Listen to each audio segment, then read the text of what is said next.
Hello everybody and welcome back to the channel. Thank you for joining me. And today I wanted to talk about a topic which has been very much on my mind the last week or so, which is about how to put on a game for multiple players, and really how to design scenarios and ideas that mean you don't necessarily have to use thousands upon thousands of figures to get a good game.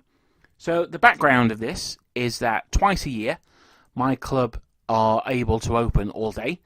So normally it's one in the summer, one in around Christmas time, and we've got our Christmas one coming up on the 29th of December.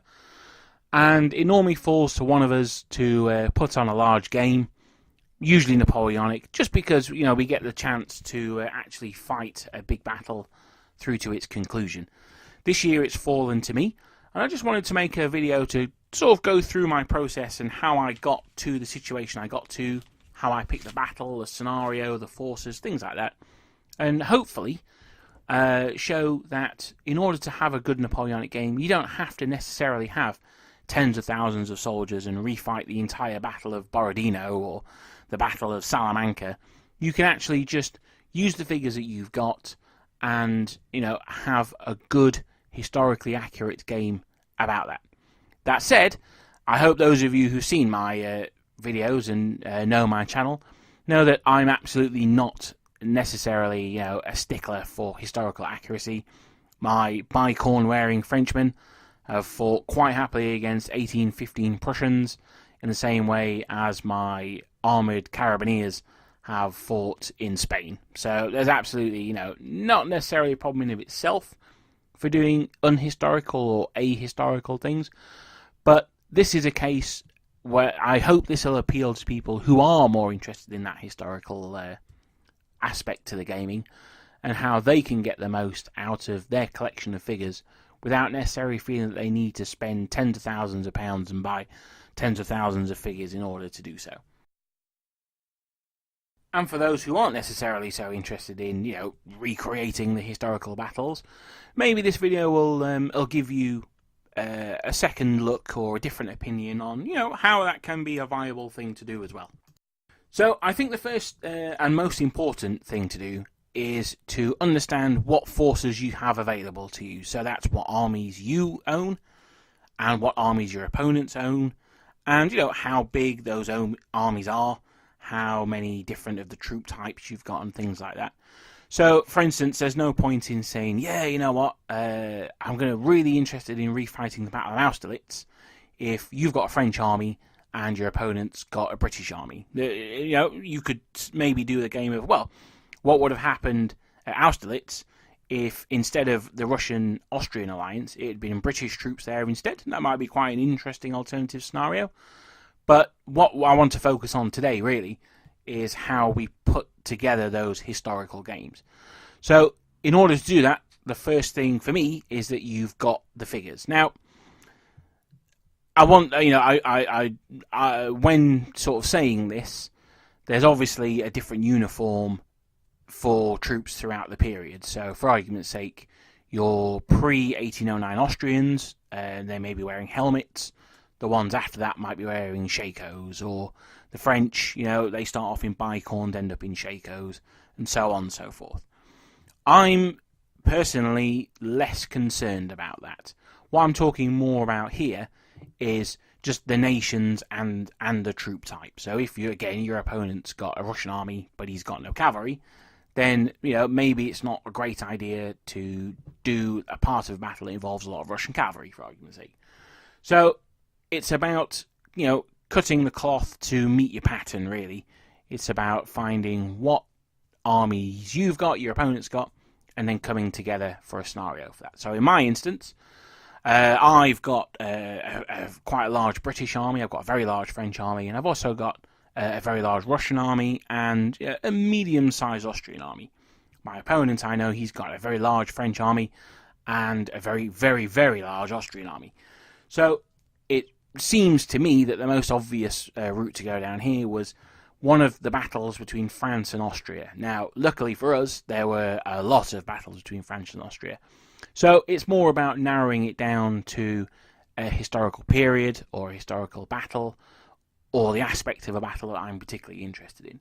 So anyone who's seen my video on subdividing the Napoleonic Wars into the sub-periods will get this. Basically, I wanted to do a scenario that was set in what I call the Years of Glory, so between 1805 and 1809. The reason for that was, most of our scenarios have been late war, mainly because that's when the Black Powder books cover. So we've got things like Mockern we've done, Borodino I've played in, Waterloo, obviously the Peninsular games as well. So I wanted to do a battle from when France was at her peak. She was coming down off her peak since 1805, I think, but she was still a formidable force to be reckoned with. So that led to either the Jena campaign in Prussia in 1806, or the campaign against Russia in Poland in 1808, or the Danube campaign in 1809. So, as I ran through the armies that myself and my opponent have earlier on, neither of us have any Prussians, so that puts the Jena campaign out of consideration. We've got 1808 with the Russians in Poland, or we've got the Danube campaign. Well, we normally do a game involving Russians before. We've done that quite a few times. And I would be providing the Russians. So I quite fancy being the French in this one. So that leaves us with the 1809 Danube campaign, which, luckily for me, has been a campaign that's always really interested me.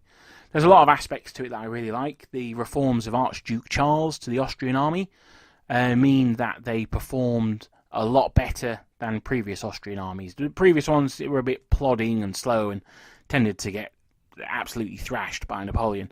But 1809 saw Napoleon's first personal defeat at the Battle of Aspern-Essling, and that was against the Austrians, and that was under the command of Archduke Charles. But I wanted to stay away from that because, almost conversely, it's actually one of my favourite battles of the Napoleonic Wars. And I want to wait until I'm at a time when I can really do the Battle of Aspern-Essling justice. I think there's a lot of moving parts there, and there's a lot of really interesting things that I want to do. So, taking that out of the equation, we're left with two other main battles, the Battle of Ekmul and the Battle of Wagram. There's a couple more as well, but they're the two main set-piece battles. So I wanted to do the Battle of Wagram, and I wanted to do it for a very, very specific reason, which is, as I said in my other video and in this one, 1809 sees the end of what I consider to be the Years of Glory, and I can see, for me, those Years of Glory ended at an exact specific moment in 1809, and I'll get to that later on. So, having decided the forces that I was going to use, the sub-period that I wanted to use those forces in, and the battle, I then looked at my Osprey book on Aspern and Wagram, which a picture of which you can see on the screen now. And it's a great book. I love the Osprey campaign books. I think they're all very, very good. And I looked at the maps in there, and I thought, right, I want to do the Battle of Wagram, but this book describes the Battle of Wagram as being the largest battle in the history of mankind. 300,000 troops fought in it. So it was a large battle up to that time. I've got quite a large French collection. My opponent's got a very large Austrian collection, but it ain't that large. So, what I've had to look for now is a sub-aspect of that battle. Now, Wagram's very unusual for a Napoleonic battle in that it took 2 days. So, I have to decide if I want to do day 1 or day 2. So, I looked at the two maps and I thought day 2, and then there's the morning and the afternoon, and I settled on the afternoon. And if you look at the screen now, you'll see this is a map taken from the Aspern and Wagram Osprey book.